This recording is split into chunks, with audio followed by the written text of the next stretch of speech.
So Pokemon is a game that teaches children how to enter into the world of witchcraft, how to cast spells, how to use psychic phenomena, how to put to work supernatural powers against their enemies, how to fantasy role play. Pokemon World is a world of the demonic, of the satanic. But while you might not take it quite seriously, I assure you that demons take it quite seriously.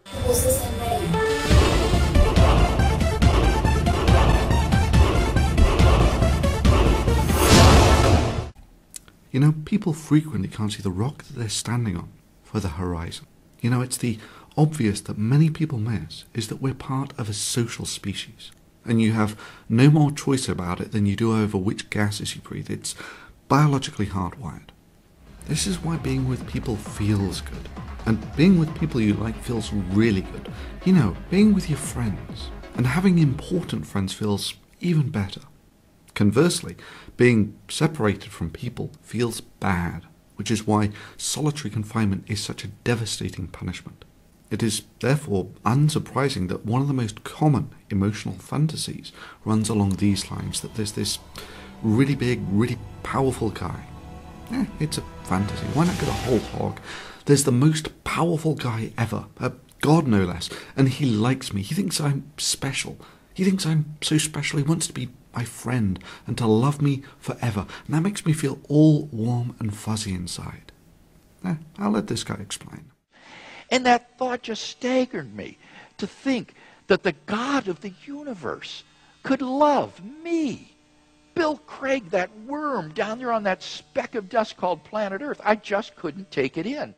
Yep, that's right. In the absence of real powerful friends, the fantasy of one that has no evidence that it actually exists, can still feel really good. And sure, you can get real highs out of such fantasies. I felt this tremendous infusion of joy, like a balloon being blown up until it was ready to burst. Now I should stress that emotional fantasies are pretty much as varied as sexual ones, and the emotional payout is real. It really does make you feel warm and fuzzy inside. But please, be honest with yourself. What you are doing is emotional masturbation.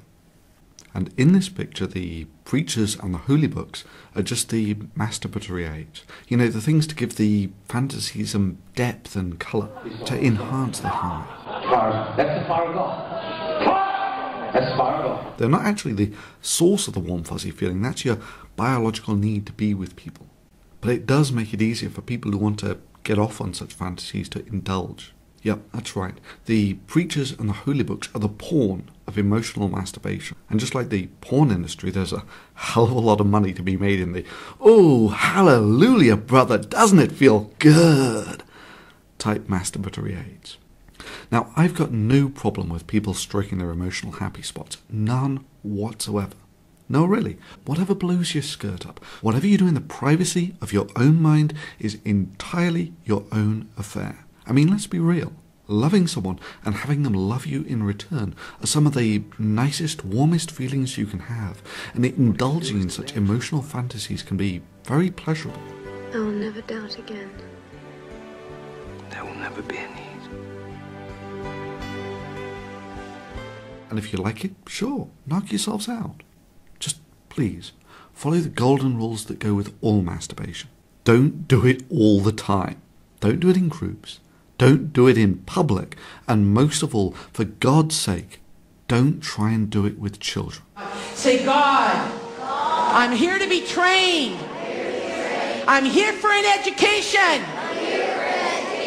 I'm willing, God. I'll do what you want me to do. I'll say what you want me to say.